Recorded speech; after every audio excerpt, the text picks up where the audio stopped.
in this 2019 Citroen Relay.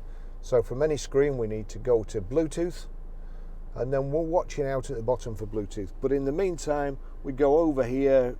I'll just change the screen. So from any screen onto phone, no phone connected, pair a phone, yes. Pairing in process or progress or whatever. So Bluetooth pairing, start pairing procedure on phone or Bluetooth device, vehicle device name my car PN453. We'll just wait for the phone here, and there you go, my car's come up. We'll click on my car.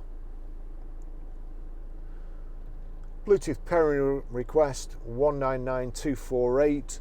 Does your device display pin number 199248? Yes, and also pair. Now I won't be using this again, so I'm going to click don't allow here for contacts and favorites to sync, but you'd be clicking allow, and you see there my car's connected. The audio system's connected to the phone. We just have to click. You see there, Bluetooth pairing successful. Make this your favorite. So that's if two of you get in and your phones are both paired to the system, yours will take priority. Do you want to download your phone book and recent calls? No, I don't, but you probably would. So that's it. That's the phone's ready.